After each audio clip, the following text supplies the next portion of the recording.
அறிக்கை கொடுத்தாங்களா? சரி, கொடுத்துட்டு போனாங்க. ஏன் இந்த கட்சிக்கு நீங்க ஓட்டு போடணும்? பாப்பா, எதுக்கு சீமான் மாமாவுக்கு இந்த கட்சிக்கு நாங்க ஓட்டு கேட்குறோம்?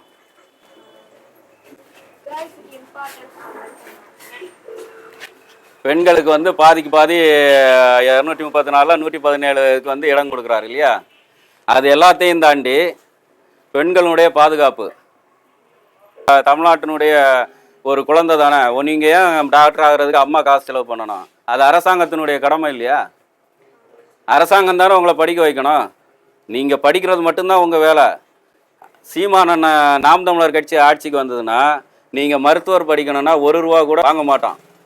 கல்லூரியில் மட்டும் இல்லை, நீங்கள் எத்தனாவது படிக்கிறீங்க? இப்போ எவ்வளோ காசு கட்டி படிக்கிறீங்க?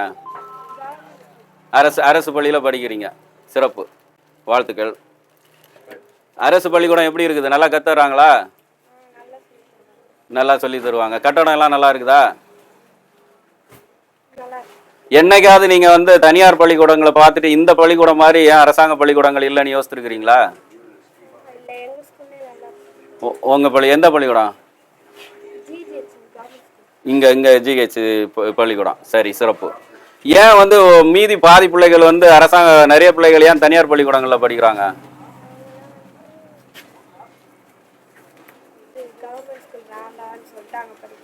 வேணான்னு படிக்கிறாங்க. ஏன்னா கட்டமைப்பு நமக்கு சரியா இல்லை. நீங்க வந்து பக்கத்துல இருக்குது, சகிச்சுட்டு ஓரளவு படிக்கிறீங்க.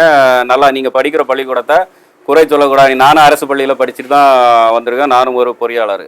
கிராமங்கள் தோறும் போகும்போது உடஞ்ச கட்டிடங்கள், ஒழுகிற தரைக்குறை உள்ள கட்டிடங்கள், இந்த மாதிரி பள்ளிக்கூடங்கள் நிறைய இருக்குது. இந்த பள்ளிக்கூடங்களை பார்த்துட்டு நம்ம இங்கே படிக்க முடியாது, இல்லை ஓராசிரியர் பள்ளிக்கூடம், ஆசிரியர்கள் சரியாக வரமாட்டாங்க, இந்த மாதிரி தமிழ்நாடு முழுவதும் நிறைய பள்ளிக்கூடங்கள் இருக்கிறனால அரசாங்கம் என்ன கேட்குது அப்படின்னா, முன்னாள் மாணவர்கள் வந்து அரசாங்க பள்ளிக்கூடத்துக்கு நிதி தாங்கன்னு கேட்டு இப்போ பண்ணுது. அரசாங்கத்தால் செலவு பண்ண முடியலை. ஏன் அப்படின்னா அரசாங்கம் தேவையில்லாத இடங்கள்ல பணத்தை செலவு பண்ணுது. வீட்டுக்கு 1000 ரூபா கொடுக்கறது, மாதம் 1000 ரூபா கொடுக்கறது, பேருந்துக்கு இலவச கட்டணம்னு சொல்லிட்டு இதெல்லாம் எப்படி பண்ணுறாங்கன்னா கடன் வாங்கி பண்ணுறாங்க. 5 லட்சம் கோடி கடன் வாங்கியிருக்காங்க. நம்ம ஒவ்வொருத்தருடைய தலையிலையும் பல ஆயிரக்கணக்கான கோடி கடன் இருக்குது. நாம் தமிழர் கட்சி என்ன சொல்லுது அப்படின்னா, நீங்கள் மட்டும் இல்லை, தமிழ்நாட்டில் இருக்கிற எல்லா குழந்தைகளும் வந்து அரசாங்க பள்ளிக்கூடத்தில் தான் படிக்கணும். உங்களை மாதிரி அரசாங்க பள்ளிக்கூடத்தில் தான் படிக்கணும். அரசாங்க பள்ளிக்கூடங்கள் வந்து தனியார் பள்ளிக்கூடங்களுக்கு நிகரான தரத்தோடு இருக்கணும்.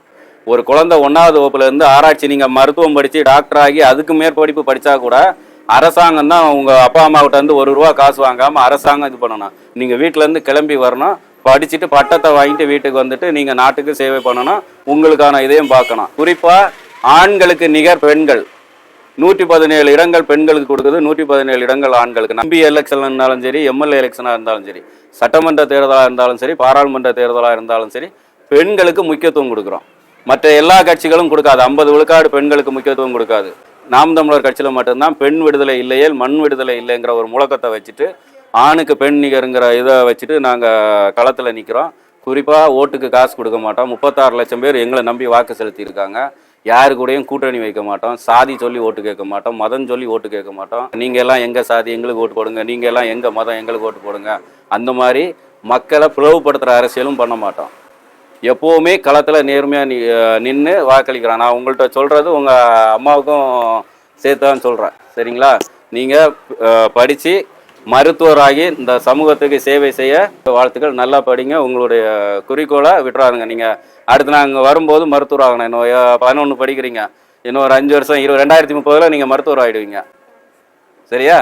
சிறப்பாக படிங்க. அப்பா என்ன பண்ணுறாங்க? டிரைவர். குறிப்பாக மது. அம்மா, நீங்கள் உங்கள் வீட்டில் யாருக்கும் மது பழக்கம் இல்லைன்னா எனக்கு மிக்க மகிழ்ச்சி. ஆனால் மதுவால் தான் இந்த சமூகம் வந்து ரொம்ப சீரழிஞ்சிட்டு இருக்குது. பார்க்குறீங்களா? எத்தனை பேர் குடிச்சிட்டு தள்ளாடிட்டு போகிறாங்க, பார்த்துருக்குறீங்களா? படிக்கிற பசங்க எத்தனை பேர் இந்த போதையினால் படிப்பை விட்டுட்டு தெருவில் சுற்றிட்டு இருக்காங்கன்னு பார்க்குறீங்களா? நாம் தமிழர் கட்சி ஆட்சிக்கு வந்துன்னா முதல் கையெழுத்து மது, டாஸ்மாக் கடையை மூடிடுவோம். இந்த மது எங்கேயுமே இருக்காது. நம்மளுடைய அண்ணன் தம்பி பெரியப்பாவுடைய உடல்நிலையை காப்பாற்றி நல்ல சமூகத்தை உருவாக்கும். இதுக்காகவாவது நீங்கள் நாம் தமிழர் கட்சிக்கு வாக்களிக்கணும்.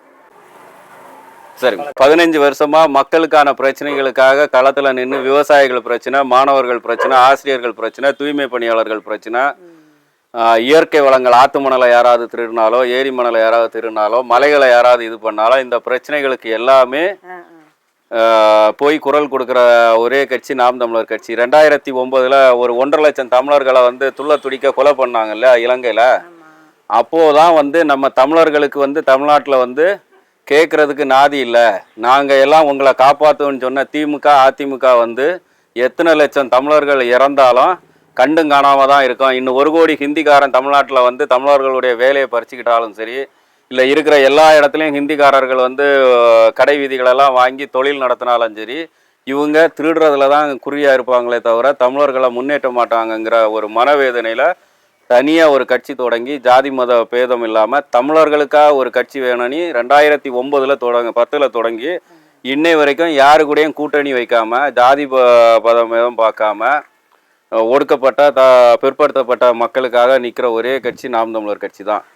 இப்போ வந்து ஜாதி பார்த்து வேட்பாளர்கள் விட மாட்டோம். 234 எம்எல்ஏ இருக்கிறாங்க அப்படின்னா எம்எல்ஏ தொகுதியில் பெண்கள் வந்து ஆண்களுக்கு நிகரானவங்க, சமமானவங்க, நிகரானவங்க, ஆண்களை விட உயர்ந்தவங்க. அவங்களுக்குடைய அதிகாரம் கையில் கொடுத்தா மட்டும்தான் இந்த நாட்டை திருத்த முடியும். எப்படி ஒரு பெண் வந்து வீட்டில் இருக்கக்கூடிய பிள்ளைங்களை நல்லா வளர்த்து ஒரு சான்றோன் ஆக்குறாங்களோ அதே மாதிரி அவங்க அமைச்சர்கள் அதிகமாக வரணும், எம்எல்ஏ அதிகமாக வரணும்னு நினைக்கிற ஒரே கட்சி நாம் தமிழர் கட்சி. பாதி பேர் 234 எம்எல்ஏ கேண்டிடேட் இருக்காங்க, சட்டமன்ற உறுப்பினர்கள் இருக்கிறாங்கன்னா பாதி பேர் நாம் தமிழர் கட்சி பெண்கள் தான் நிற்பாங்க. கட்சி பொறுப்புகளில் அதே மாதிரி பெண்கள், ஒரு மாவட்ட செயலாளர் இருக்கார், ஒரு மண்டல செயலாளர் இருக்காருன்னா ஒரு பெண்ணுக்கு வாய்ப்பு, ஒரு மாநில பொறுப்பாளர்னா ஒரு பெண்களுக்கு வாய்ப்பு. இதெல்லாம் கொடுத்து நிறைய திட்டங்கள். சாராய கடையை மூடிடுவோம். சாராயம் இந்த 10 வருஷத்துக்கு முன்னாடி எத்தனை பேர் இந்த தெருவில் குடித்தாங்க? நிறைய பேர் குடிச்சாங்க. இப்போ எவ்வளோ பேர் குடிக்கிறாங்க? இப்போ குடிக்கிறத குறைச்சிட்டாங்களா? நிறைய பேர் குடிச்சிட்டு தான் இருக்கிறாங்க. ஏன்னா ஒரு அரசாங்கமே சாராய கடையை நடத்தக்கூடாது. வேற எங்கே இல்லாத கொடுமை இங்கே தான் நடக்கும். ஏன்னா நம்மளை ஆள்றவங்க தான் சாராயம் காய்க்கிற தொழிற்சாலையை வச்சிருக்கான். அவன் தான் சாராயம் காய்க்கிறான், அவன் தான் லாரி லாரியா பெட்டி பெட்டியா அனுப்புறான். இதை தவிர்க்கிறவங்கிறதுக்காகவாது நீங்க வாக்களிக்கணும். கண்டிப்பா உங்களை பத்தி முழுசா தெரிஞ்சுக்கணும்னா கண்டிப்பா எங்களை பற்றி நீங்கள் முழுசாக இப்போ தெரிஞ்சுக்கிட்டீங்க இல்லையா? அதனால தான் வீடு வீடாக வந்து தாய்மார்களை பார்த்து பெரியவங்களை பார்த்து பேசுவோம். நாங்கள் யாரு கூடயும் கூட்டணி வைக்கல, 2 சீட்டு 3 சீட்டு வாங்கிட்டு மக்களை அடகு வைக்க மாட்டோம். கடைசி வரைக்கும் மக்களோட கூட்டணி. நாங்கள் தனியாக நிற்கலை, உங்களோட நிற்கிறோம். ஒரு மரக்கன்று வாங்கிங்க வைங்க. நீங்கள் மட்டும் இல்லாமல் நிறைய பேருக்கு சொல்லுங்கள், இந்த மாதிரி கட்சி இருக்குதுங்கிறத சொல்லுங்கள். இதுதான் விவசாயச்சுன்னா கொஞ்சம் பார்த்து அடுத்த தலைமுறைக்கு நமக்கு போதுமான சின்ன தானே. ஆமா, அதுல கண்டிப்பா நாங்க ஓட்டு போடுவோம். தேர்தல் நேரத்துல வந்து நம்மள வந்து இது பண்ணுவாங்க. எனக்கு எதுலயுமே இப்படி ஒரு அந்த படம் இருந்தாவே அதுல குத்திட்டு நான் பாட்டுக்கு வந்துட்டேன். இதுல இந்த இருந்தாலே. ஆமா சரி. தேர்தல் நேரத்துல மாதிரி அந்த ஓட்டு இது உள்ள இருந்தா கூட இது விவசாயம் தானேன்ட்டு அப்படியே குத்திட்டு நான் பாட்டுக்கு வந்துருவேன். சரி சரி, இந்த வட குத்துங்க. இது வந்து சீமா நாம் தமிழர் கட்சி உங்களுக்கு உண்மையிலேயே உழைக்கிற கட்சி. சரி, கொஞ்சம் பார்த்து பண்ணுங்க. எதுக்கு நாங்கள் ஓட்டு கேட்குறோம்? அண்ணனுக்காக. இது நாட்டோட நடக்குது. திராவிட கட்சிகளோட இது தெரியும் உங்களுக்கு என்ன பண்ணுறாங்கன்னு சொல்லிட்டு, என்ன அநியாயம் பண்ணுறாங்க, என்னென்ன விவசாயத்தை விற்கிறாங்க, தண்ணி விற்கிறாங்க, எல்லாத்தையும் விற்றுறாங்க, சரக்கு சாராயத்தை டாஸ்மார்க் வச்சுன்னு எல்லாரும் சாவடிக்கிறானுங்க, அதெல்லாம் பண்ணுறாங்க. அதெல்லாம் பாருங்கள். இந்த ஆட்சி வந்தால் நம்மளுக்கு எதுவுமே இருக்காது. அந்த எல்லாம் மூட்டுருவாங்க, கடையெல்லாம் விட்டுருவாங்க. வாழ்க்கை உங்கள் வாழ்க்கை உயரும், எல்லாம் உயரும். ஓகேங்களா? எதுக்கெல்லாம் நல்லா இருக்கும். கல்வி இலவசம், மருத்துவம் இலவசம், குடிநீர் இலவசம், எல்லாம் இலவசம் கொடுப்பாங்க. ஓகேங்களா? நம்மளுடைய வருமானம் இதில் செலவாகுது. படிக்க வைக்கிறதுக்காக மருத்துவ செலவு தான் செலவாகுது. ஸோ அதான் இலவசமாக கொடுத்துட்டா உங்களுக்கு எல்லாமே மிச்சமாக தான் இருக்கும். அதனால் பார்த்து பண்ணுங்க, ஓட்டு போடுங்க. ஒரு முறை வாய்ப்பு கொடுங்க. நம்ம சின்ன விவசாயி காசு ஓட்டு போகிறது அது தப்பு. அதனால் வந்து அதெல்லாம் வாங்காமல் நல்லதுக்கு நம்மளுக்கான ஓட்டு போடுங்க. நம்ம தமிழர்கள் இல்லைம்மா, ஏன் வாக்கு செலுத்துறேன்னா நமக்கு ஒரு எதிர்கால தேவைகளை, இப்போ ஒரு பாதுகாப்புக்கு ஒரு மக்கள் வந்து தனித்தனியாக இருந்தால் அவங்களுக்கு யார் வேணாலும் அடித்து அவங்களோட சொத்து அபகரித்து அவங்களோட பொருட்களை திருடி அது இருக்கும். இதையெல்லாம் தடுக்கிறதுக்காகவும் மக்கள் வந்து சுதந்திரமாக வாழ்றதுக்காகவும் ஒரு அரசு, அந்த அரசை வந்து ஆள்றதுக்காக ஒரு முதலமைச்சர், எம்எல்ஏ, எம்பி, இந்த வார்டு கவுன்சிலர், வார்டு மெம்பர், அதுக்கப்புறம் தலைவர், இந்த மாதிரி ஆட்களை தேர்வு செய்யறதுக்காக வாக்கு செலுத்துகிறோம். இது நீங்கள் பாடப்புத்திலே படிச்சிருப்பீங்க. ஆனால் நம்ம அப்பா அம்மா என்ன பண்ணுறாங்கன்னா 2 பெரிய கட்சி இருக்குது, திமுக அதிமுக அப்படின்னு சொல்லிட்டு. இவங்க என்ன பண்ணுறாங்கன்னா இந்த வருஷம் இவங்க ஆண்டுட்டாங்களா, அடுத்த வருஷம் அவங்களுக்கு போட்டு விட்டுருவோம், அடுத்த வருஷம் இவங்களுக்கு போட்டு அந்த மாதிரி மாற்றி மாற்றி போட்டதால அவங்க சரியில்லை. எல்லா இடத்தையும் இவங்க என்ன பண்ணுறாங்க, ஏரியில மண் எடுக்கிறது அள்ளி முடிச்சிட்டான். ஏரியில ஏன் மண் எடுக்கிறதுனா மேலே இருக்கிற ஒரு 3 அடி மண் எடுத்தா அந்த நீர்வளம் வந்து பாதுகாப்பாக இருக்கும், நீர்வள தேக்கம் இருக்கும், விவசாயிகளுக்கு பாதுகாப்பாக இருக்கும் அப்படின்றதுக்காக மண் எடுக்க சொல்கிறாங்க ஏரியில. ஆனால் இந்த மண் அள்ளி திருட ஆரம்பிச்சிட்டாங்க. ஆற்று மண்ணில் நம்ம எதுக்கு ஒரு ஆற்று மண் வந்து ஒரு அடி ஆற்று மண் உருவாகிறதுக்கு 100 வருஷம் ஆகுன்றான். இவன் வந்து 24 ஆறும் தமிழ்நாட்டில் செத்து போச்சு. அது ஒரு அந்த ஆறு இருந்தாலும் ஒன்று தான், இல்லாமல் போனாலும் ஒன்று தான். அந்த அளவுக்கு ஆற்று மணல் அள்ளி அந்த ஆற்றை அழிச்சு முடிச்சுட்டாங்க. இப்போ நம்ம அடுத்து போனீங்கன்னா நம்ம படிக்கணும்னு நினைக்கும் போது எந்த பக்கம் நம்ம பள்ளிக்கூடம் வருதோ அந்த பக்கமாக பார்த்து ஒயின் ஷாப்பை திறந்து வைக்கிறான். எல்லா மது போதையும் நம்ம வீடு தேடி வர அளவுக்கு சுதந்திரமாக ஆக்கி வச்சுக்கிறான் அரசு. ஏன்னா எங்கள் அப்பா வந்து பார்த்தீங்கன்னா வேலைக்கு போக மாட்டுறாரு. வேலைக்கு போகாமல் கரெக்டாக 12 மணி ஆனால் கிளம்புறாரு. எங்கடா கிளம்புறதுன்னு பார்த்தா ஒயின் ஷாப் பண்ண போய் நிற்கிறாரு. ஸோ இப்போ இந்த மாதிரி தான் எங்கள் குடும்பம் போல தான் எல்லா குடும்பமும் தமிழ்நாட்டில் 3/4 பேர் இருக்கிறாங்க. இதெல்லாம் மாற்றணும் அப்படின்னா தமிழ்நாட்டில் அத்தனை சிக்கல் இருக்குது. நர்ஸு போராட்டம், டாக்டர் போராட்டம், நம்ம விவசாயிகள் போராடுறாங்க. மக்கள் வந்து ரோட்டுக்கு வந்துட்டாமா, எல்லா இடத்தையும் வந்து போராடுறான். எனக்கு வீடு தரல, எனக்கு மாதம் வந்து 1000 ரூபாய் தரல, எனக்கு வீட்டுக்கு ரேஷன் பொருள் தர மாட்டாங்க, எல்லாத்துக்கும் போராடுறாங்க. அப்போ இந்த அரசு நமக்கு தேவையா? அப்படி தான் நம்ம சிந்திச்சோம். தயவு செஞ்சு நீங்கள் படித்த பிள்ளையா இருப்பீங்க, கொஞ்சம் சிந்தியுங்க. இது நம்ம ஆட்சி வந்தால் என்னென்ன செய்யணும் அப்படின்னு சொல்லிட்டு. இது எல்லாமே வந்து மக்களுக்கு வந்து ஒரு 10 ரூபா கொடுத்து அவனுடைய நலத்தை எல்லாம் திருடுற மாதிரி இல்லை. இது எல்லாம் அடிப்படை தேவை. இதை நிறைவு செஞ்சாவே நம்ம பெருமையோடு வாழலாம்.